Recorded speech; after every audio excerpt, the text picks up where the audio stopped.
नमस्कार विद्यार्थियों, श्रीमती मोहरी देवी तापड़िया कन्या महाविद्यालय जसवंतगढ़ के यूट्यूब चैनल पर एक बार पुनः मैं आपका हार्दिक स्वागत और अभिनंदन करता हूं। मैं प्रवक्ता चंद्र प्रकाश गुर्जर। आज की क्लास हमारी बीए प्रथम वर्ष के छात्रों हेतु होगी। तो भारतीय संस्कृति की मूल विशेषताओं के बारे में हम पढ़ रहे हैं। तो भारतीय संस्कृति की मूल विशेषताओं में हमने 3 विशेषताओं के बारे में पढ़ लिया है। एक तो भारतीय संस्कृति पहली विशेष प्राचीनता के बारे में पढ़ लिया है। उसके पश्चात हमने आध्यात्मिकता के बारे में पढ़ लिया है। उसके बाद सहिष्णुता के बारे में पढ़ लिया। अब अगली विशेषता के बारे में आज पढ़ने वाले हैं हम, जिसे अनुकूल्यता कहते हैं। संस्कृति की अनुकूल्यता साधारण शब्दों में बताया जाए तो आपको अनुकूलता, जो संस्कृति की मुख्य विशेषता रहती है, अनुकूल यानी हर परिस्थितियों में अपने आप परिस्थितियों के अनुसार अपने आप को ढाल लेना ही अनुकूलता कहलाता है। इसको आप इस शब्द को आसानी से समझ सकते हैं। तो आज हम भारतीय संस्कृति की एक विशेषता जो अनुकूलता है उसके बारे में अध्ययन करेंगे। और भारतीय संस्कृति की इस विशेषता के कारण ही भारतीय संस्कृति निरंतर वर्तमान समय तक बनी हुई है और भारतीय संस्कृति में किसी तरह का परिवर्तन देखने को नहीं मिलता है। हालांकि इसके मूल तत्वों और आदर्श में कोई परिवर्तन नहीं होता है। बाह्य रूप में कोई परिवर्तन नाम मात्र का धीमी गति से देखने को मिलता है। और इस संस्कृति की विशेषता के कारण भारतीय संस्कृति जो भारत में सांस्कृतिक एकता भी विद्यमान है, वो कैसे है उसके बारे में हम आज अध्ययन करेंगे। तो सीधी बात करते हैं अपन भारतीय संस्कृति में अनुकूल्यता का अगर अर्थ आपसे पूछ लिया जाए तो आप एक पंक्ति में दे सकते हो उसका जवाब। अपने को परिस्थितियों के अनुकूल बनाते रहना ही अनुकूल्यता है।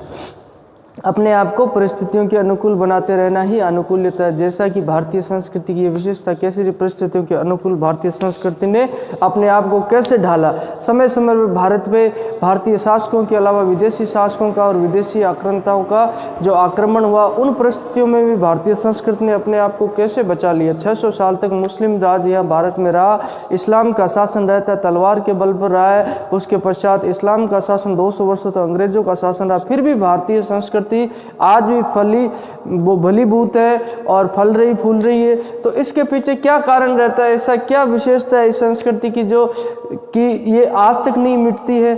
और जैसे हमने इकबाल की बात कही कि यूनान मिस्र रोम सब मिट गए, कुछ बात है यूं हस्ती मिटती नहीं हमारी। तो ये हमारी हस्ती कैसे नहीं मिटती है, यही हमारी संस्कृति की विशेषता है कि अनुकूलता हर परिस्थितियों में अपने आप को ढाल लिया है। तो इसे जितना मिटाने का प्रयास किया गया, भारतीय संस्कृति उतनी उभर कर प्रखर रूप से सामने आती है। और आज भी देखोगे दुनिया के कोने कोने में भारतीय संस्कृति जो फैली हुई है।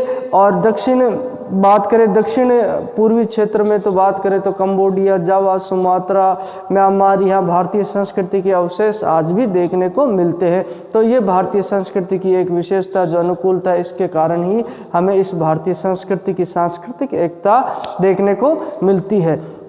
तो अनुकूलता के बाद कई विद्वानों के द्वारा जो नियम बनाए गए हैं, कुछ सिद्धांत दिए गए, वो भी इन परिस्थितियों में लागू होते हैं। उनके बारे में अपन चर्चा करते हैं। जो चार्ल्स डार्विन का सिद्धांत आपने सुना ही होगा।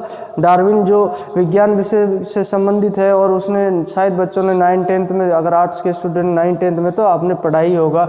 तो उनका सर्वाइवल ऑफ द फिटेस्ट का जो नियम है, सिद्धांत है, जिसे हम अपनी भाषा में, भारतीय भाषा में, संस्कृत भाषा में स्वस्थतम की उत्तरजीविता भी कह सकते हैं। सर्वाइवल ऑफ द फिटेस्ट यानी कि जो अपने आप को विकट परिस्थिति में ढाल लेता है और संघर्षशील होता है वही बच पाता है। वही सर्वाइवल करने के लिए अपने आप को जो संघर्षशील होना जरूरी है और परिस्थितियों के अनुकूल ढालना जरूरी है। जैसा कि आपको पता होगा, अगर शुरुआती दौर में बताया जाता है कि पृथ्वी का जब निर्माण हुआ तब यहाँ विशालकाय जीव रहते थे। बहुत डायनासोर के बारे में आप भी सुनते होंगे, कई जगह पिक्चरें वगैरह भी आप देखते होंगे।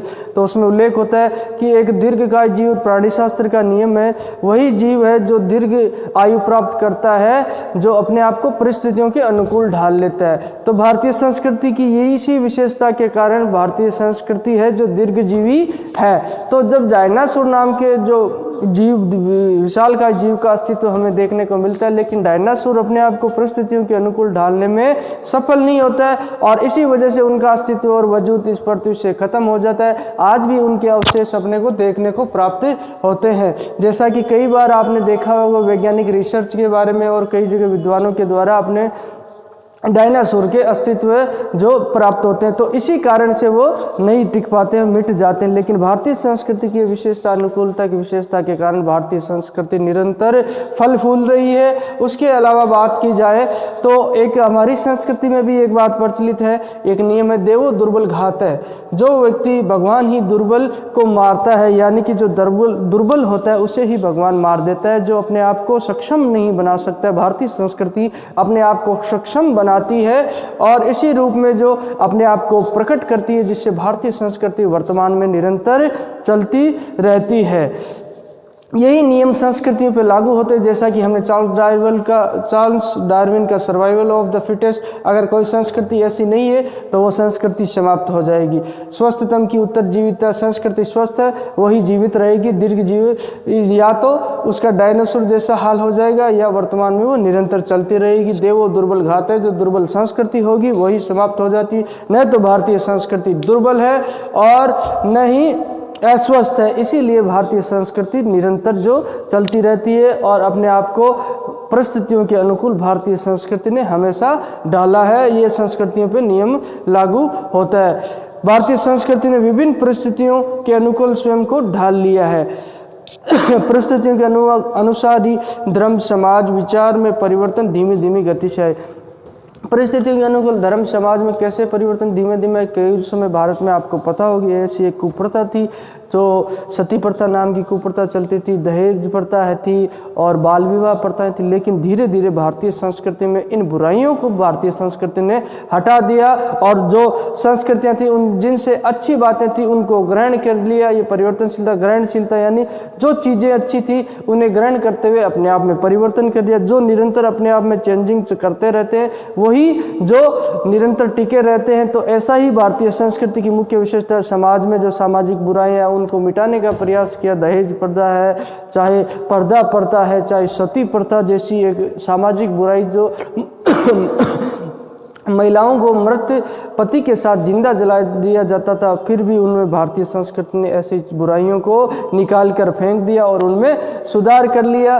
ये भारतीय संस्कृति की अनुकूलता की विशेषता है, जो परिस्थितियों के अनुसार जो अच्छी बातें थी उन्हें स्वीकार कर लिया और जो बुरी बातें थी उन्हें अस्वीकार कर दिया जाता है। आचार विचार में परिवर्तन कर लिया। कई समय तो छुआछूत इतनी सक्रिय थी भारत में, लेकिन आज छुआछूत भारतीय संस्कृति से समाप्त हो गई है और सभी लोगों को सम्मान की दृष्टि से देखा जाता है।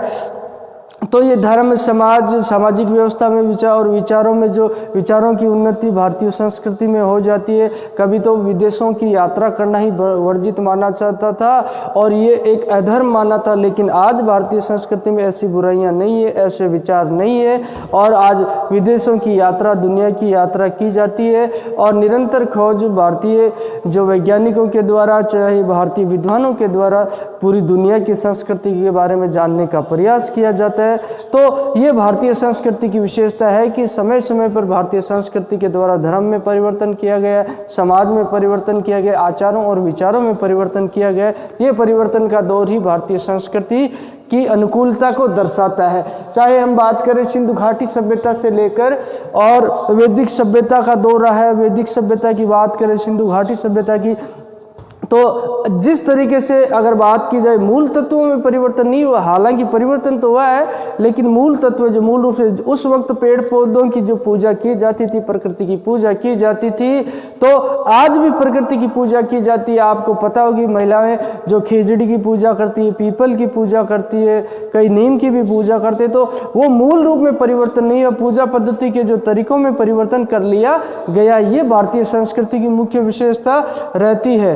तो ये भारतीय संस्कृति में परिवर्तन की विशेषता है, जो इसने अपने आप को परिस्थितियों के अनुकूल ढाल लिया है। जिसी कारण से बात की जाए तो भारतीय संस्कृति निरंतर चलती रहती है। तो सिंधु घाटी सभ्यता से लेकर जो वैदिक धर्म का दौर रहता है, आर्य भारत में आते हैं, आर्य अनार्यों में संघर्ष होता है और आर्यों के द्वारा अनार्यों की संस्कृति की कुछ अच्छी बातें और अनार्यों के द्वारा आर्यों की संस्कृति की कुछ बातों को अपने आप में अपना लिया जाता है और अपने आप को उनके अनुकूल ढाल लिया जाता है। उसके पश्चात बात करें तो जो पौराणिक काल आता, पुराणों में जो कई तरह की बुराइयां जो धर्म में, वैदिक धर्म में आ जाती हैं, उन बुराइयों को समाप्त कर दिया जाता है। और पौराणिक काल के पश्चात बात की जाए तो धर्मों को धार्मिक सुधार, कई आंदोलन भी चलते हैं। अपने बात की जाए तो भक्ति आंदोलन का दौर चलता है। जो बात करें तो भारत में मुस्लिम शासकों के समय में, और उसके अलावा पुनर्जागरण काल, तो भारतीय विद्वानों के द्वारा, महापुरुषों के द्वारा समय समय पर यह प्रयास किया जाता है और भारतीय संस्कृतियों को विभिन्न संस्कृतियों के अनुकूल बनाने का प्रयास किया गया, जिसकी वजह से भारतीय संस्कृति की जो एकता वर्तमान में विद्यमान है। उसके अलावा बात की जाए तो संस्कृति के मूल तत्वों पर किसी तरह का फर्क नहीं पड़ता है, केवल बाह्य तत्वों, बाह्य अंगों पर प्रभाव पड़ा है। जैसा कि आप देखते हो कि भारतीय संस्कृति में विभिन्न जो यहाँ पे समय समय पे मुस्लिम लोग भी आए हैं, ईसाई लोग भी, कुछ चीज़ें जो अच्छी चीज़ें उन्हें हमने ग्रहण कर लिया है, लेकिन आज भी जो हमारा जो मूल तत्व है संस्कृति है, उसी तरीके से हमारी पूजा पद्धति होती है, उसी तरीके से जो हमारे धार्मिक ग्रंथ है उनका हम सम्मान करते हैं। तो ये मूल तत्व है, इनमें कभी फर्क नहीं होता। विदेशी आक्रांता भारत में खूब आए। विदेशी आक्रांताओं की बात करें तो सिकंदर महान से लेकर निरंतर अलेक्जेंडर से लेकर कई जो विदेशी शासक उनका आक्रमण समय समय पर होता रहे, चाहे तैमूर का आक्रमण हो, तो ये ऐसे आक्रमण और उन्होंने भारतीय संस्कृति को खूब नुकसान पहुंचाया। लेकिन भारतीय संस्कृति यही अनुकूलता की विशेषता है, जिसके कारण भारतीय संस्कृति वर्तमान में ही टिकी रहती है। और उनके द्वारा खूब प्रयास किया, जैसा कि देखो 600 साल तक मुस्लिमों का शासन रहा, फिर भी भारतीय संस्कृति अपने मूल रूप को नहीं छोड़ा भारतीय लोगों ने। और ये धर्म यूं ही ऐसे विद्यमान है। और ये किसी तरह की जो बात शरारती तत्वों के द्वारा झूठी अफवाहें फैलाई जाती है कि ये मुस्लिम हिंदुओं को मुस्लिम बना देंगे, हिंदू मुस्लिमों को हिंदू बना दे, ऐसा कुछ नहीं है। सभी धर्म अलग है। भारतीय संस्कृति, भारतीय संविधान में ऐसी कोई विशेषता नहीं है। सभी धर्मों का सम्मान किया जाता है। तो ये इन चीज़ों पे जो विद्यार्थियों को किसी तरह का ध्यान नहीं देना चाहिए और समाज में जो बुराइयां उन्हें समाप्त करना चाहिए। ऐसी सोच रखने वाले लोगों की निंदा की जानी चाहिए। तो सभी धर्मों का सम्मान करना चाहिए। जैसे हमने धार्मिक सहिष्णुता को पढ़ा था, अशोक महान ने जो 12वें शिलालेख में जो उल्लेख किया, तो उसका हमें ध्यान रखना चाहिए। तो ये भारतीय संस्कृति की मुख्य विशेषता रहती है। और विभिन्न समय में बात की जाए तो भारतीय संस्कृति में जो कई जो विदेशी संस्कृतियाँ भारत में आई, लेकिन भारतीय संस्कृति ने अपने मूल तत्वों को नहीं छोड़ा। चाहे अंग्रेजों के समय ले लो, चाहे मुसलमानों के समय ले लो, शिक्षित वर्ग के द्वारा जो उनका रहन सहन अपना लिया गया, वेशभूषा अपना ली गई, भाषा को अपना लिया गया, लेकिन अपना परंपरागत धर्म और सामाजिक आदर्शों का त्याग नहीं किया। उसी तरह से सामाजिक आदर्श है, उसी तरीके से वो वर्तमान समय में भी अपने परंपरागत धर्म को मानते हैं। चाहे उन्होंने वेशभूषा, कोई लड़की चाहे जींस पहनती हो, लेकिन वह अपने जो ईश्वर है उसकी पूजा, अपने जो कुल देवता है उनकी पूजा वैसे ही करती है। रहन सहन की बात अलग है। चाहे पिज़्ज़ा बर्गर खाने से कुछ नहीं होता है। वो उनकी जो शिक्षित वर्ग के द्वारा उन अच्छी चीज़ों का ग्रहण किया गया है, लेकिन ऐसे जो धर्म का जो परंपरागत रूप है या सामाजिक आदर्श उनका त्याग नहीं किया। वह अपने पिता का वैसे ही सम्मान करती है। वो लड़की वह अपने भाई के प्रति वही व्यवहार करती है, माता के प्रति वही व्यवहार रहता है, और उसी तरीके से जो अपने इष्ट की पूजा अर्चना करती है। तो भारतीय संस्कृति की अनुकूलता की विशेषता के कारण ही भारतीय संस्कृति की एकता वर्तमान समय में विद्यमान है। इसी वजह से सभी धर्म और जाति संप्रदाय के लोग यहाँ आपसी प्रेम और भाईचारे से रहते हैं। तो विद्यार्थियों, आज की क्लास में हमने भारतीय संस्कृति की चौथी विशेषता के बारे में अध्ययन किया है। इससे पहले हम 3 विशेषताओं के बारे में पढ़ चुके हैं, जैसा कि आपको विदित होगा। प्राचीनता, आध्यात्मिकता और सहिष्णुता के बारे में पढ़ चुके हैं। आज हमने अनुकूलता के बारे में पढ़ा है। भारतीय संस्कृति की ये चौथी विशेषता है, और इसी विशेषता के कारण भारत में सांस्कृतिक एकता विद्यमान रहती है।